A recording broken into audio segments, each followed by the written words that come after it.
Salve Maria Santíssima. Estamos nos aproximando do dia de finados, dia de rezarmos pelos nossos entes queridos e todas as almas do purgatório. Um grande dever de obra de misericórdia e de caridade. Vou aqui ler alguns trechos do livro Tratado do Purgatório. O purgatório existe? Sim, é um lugar de justiça e de misericórdia divina.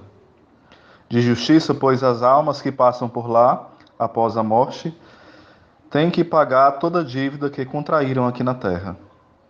É também um lugar de misericórdia, pois Deus reconhece as boas obras praticadas durante a vida mortal. Quanto à origem do nome purgatório, vem de duas palavras latinas, que são as seguintes: o adjetivo purus, que significa limpo, puro, mais o verbo ago, que significa fazer, tornar. Daí se formou a palavra purgare, que vem a ser a limpar, tornar limpo ou purificar. Portanto, purgatório é o lugar de purificação. Quanto ao sentido real do termo, podemos dizer o seguinte: é um lugar em que as almas se purificam de suas faltas. É um lugar, ou melhor, um estado em que as almas dos justos, com pecado venial não perdoado, ou com pena temporal a pagar, sofrem até a purificação de todas as manchas. Segundo o Catecismo da Igreja Católica, o purgatório é a purificação final dos eleitos. Conferindo no Catecismo número 1031. É um lugar espiritual, onde as almas se alimpam ou se purificam de suas imperfeições. Continuando. As penas do pecado. O pecado tem uma dupla consequência. O pecado grave priva-nos da comunhão com Deus e, consequentemente, nos torna incapazes da vida eterna. Esta privação chama-se de pena eterna do pecado. Por outro lado, todo pecado, mesmo venial, acarreta um apego prejudicial às criaturas e exige purificação, quer na terra, quer depois da morte, no estado chamado purgatório. Esta purificação liberta da chamada pena temporal do pecado. Essas duas penas, a pena eterna e a pena temporal, não devem ser concebidas como espécie de vingança do pecado, infligidas por Deus, do exterior, mas antes como uma consequência da própria natureza do pecado. Conferir Catecismo número 1472. O perdão dos pecados. O perdão do pecado e a restauração da comunhão com Deus implicam a remissão das penas eternas do pecado, mas permanecem as penas temporais do pecado. Conferiu o 1473 do Catecismo. Para se libertar das penas temporais, o cristão, segundo o Catecismo Católico, deve esforçar-se para, primeiro ponto, suportar pacientemente os sofrimentos e as provas de todo tipo. Segundo, enfrentar serenamente a morte quando chegar a hora. Terceiro, aceitar como uma graça essas penas temporais do pecado. Quarto, despojar-se completamente do velho homem para revestir-se do homem novo. Quanto ao sentido moral, o purgatório é um lugar de paz. Lá só existe a doce paz dos eleitos, que aguardam resignados, cheios de amor e de esperança, a entrada no céu. Por conseguinte, o purgatório é a entrada ou passaporte para o céu, quando há pecados para serem perdoados. Quanto ao conceito de pecado, segundo Santo Tomás de Aquino, o teólogo Soares aponta três espécies de culpa. Primeiro, o pecado venial, que é o pecado não perdoado. Hábitos maus que foram perdoados, mas não houve penitência. E pena temporal, significa a satisfação para merecer os sufrágios. Sobre a doutrina do purgatório, Ário, no século IV, afirmou que rezar ou fazer sacrifício a favor dos mortos é uma coisa vã. Aqui é só a relação de vários hereges, né? Albigenses, e principalmente os inovadores como Lutero, ensinaram que purgatório é um meram diaboli lavam. Calvino afirma: existiale comentum satanam. Ou seja,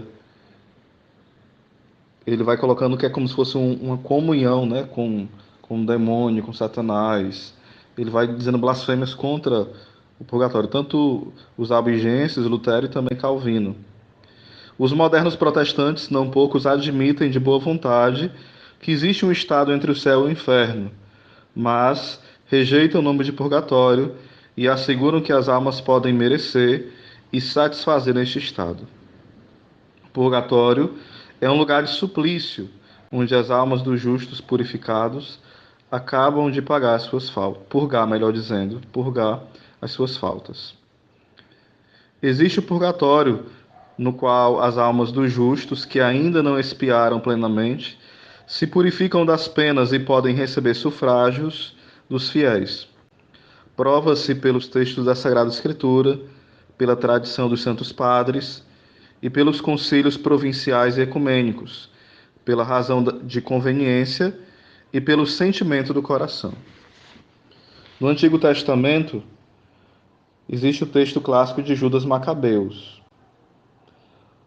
O nobre Judas pediu ao povo para ficar longe do pecado, pois acabava de ver com seus próprios olhos o que tinha acontecido por causa do pecado daqueles que tinham morrido na batalha.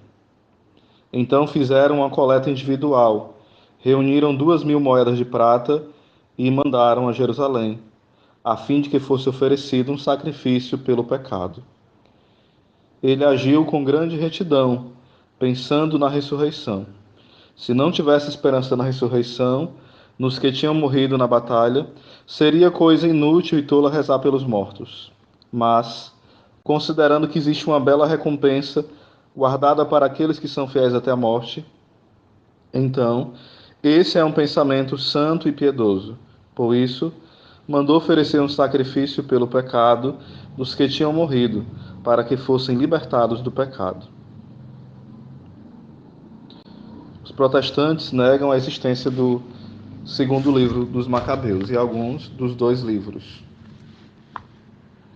No Novo Testamento, fala-se o seguinte: quem disser alguma coisa contra o Filho do Homem será perdoado, mas quem disser algo contra o Espírito Santo nunca será perdoado, nem neste mundo, nem no outro mundo que há de vir. Aqui a expressão há de vir é o purgatório. Logo, há pecados que são perdoados no outro mundo, ou seja, no purgatório. Na tradição da Igreja, podemos perceber a fé na existência do purgatório. As inscrições das catacumbas demonstram que os primeiros cristãos oravam pelos mortos. Pelos 4 primeiros séculos, a existência do purgatório já era aceita pela prática universal de fazer orações e oferecer sacrifícios em favor das almas, ensinada pelos santos padres. Exemplo: Úrsula, roga por nós a Cristo, e várias outras orações encontradas nas catacumbas. Afirmações dos santos padres. Tertuliano exorta uma viúva cristã a conservar pelo falecido esposo a mesma ternura rezando por ele. São João Crisóstomo afirma: quando perguntaram a ele o que era preciso fazer pelos defuntos, respondeu ele: é preciso ajudá-los com ardentes súplicas, e especialmente com a prece litúrgica, por excelência, o santo sacrifício da missa. Santo Ambrósio, escrevendo a Faustino, diz: chorai menos e rezai mais. Derramai lágrimas, isto é permitido, mas não deixeis de recomendar ao Senhor a irmã querida que vos deixou. São Cipriano dizia, em Cartago, lá no século III, fala do sufrágio dos mortos que ele recebera da tradição dos seus predecessores. Santo Agostinho, ele louva apaxios, porque em vez de rosas, lírios e violetas sobre os túmulos, derrama o perfume da esmola sobre as cinzas dos mortos queridos. Ele diz mais claramente, num sermão aos seus diocesanos de Hipona: não há dúvida de que as orações da Igreja e o sacrifício salutar e as esmolas dos fiéis ajudam os defuntos a serem tratados mais docemente do que mereciam seus pecados. O que aprendemos de nossos pais, diz o Santo Doutor, e o que a Igreja Católica observa é fazer memória no sacrifício dos que morreram em comunhão do corpo e sangue de Cristo, e rezar e oferecer por eles o sacrifício. Pede orações no Santo Altar pela alma de Mônica, sua mãe. É isso que Santo Agostinho também faz.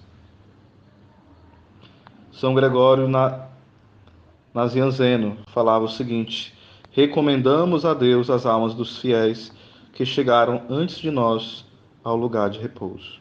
Aqui uma observação, abrindo um parênteses, né? Às vezes, nós achamos que o nosso familiar já está no céu. Santa Mônica tinha uma vida profundamente piedosa, de oração, de sacrifício de penitência, de fé. Mesmo assim, Santo Agostinho, vendo tudo isso e sabendo, ele continua pedindo oração por sua mãe. Não é uma desconfiança da misericórdia. Pelo contrário, purgatório é lugar de misericórdia. Por isso, rezemos pelos nossos entes queridos, por todos, sem exceção. Se os grandes santos falavam, né? Eu quero ter o último lugar no purgatório. Rezem por mim quando eu morrer. Os grandes santos. São Cirilo também escreve: não é por lágrimas que se socorre um defunto, mas pelas orações e esmolas. Eu abri e nem fechei o parênteses, né? O parênteses. São Cesário e São Gregório Magno trataram sobre o purgatório. Em Constituições Apostólicas encontramos o seguinte: oremos por Fabrício para que Cristo tenha misericórdia, rezemos pelos nossos irmãos que morreram em Cristo. Na antiga liturgia encontram-se preces pelos defuntos. A Igreja, porém, não ora por condenados, isto é, pelos réprobos. Mas se a gente rezar por alguém e ela já estiver no céu, Oséias, como é que fica? Deus aplica essas orações para outra pessoa. E se Deus o livre a pessoa já estiver condenada, essas orações não serão em vão, serão aplicadas para outra pessoa que precisa mais. E que assim a divina providência achar que será melhor aplicado em outra pessoa. Então fica aqui um pouquinho da meditação sobre o purgatório.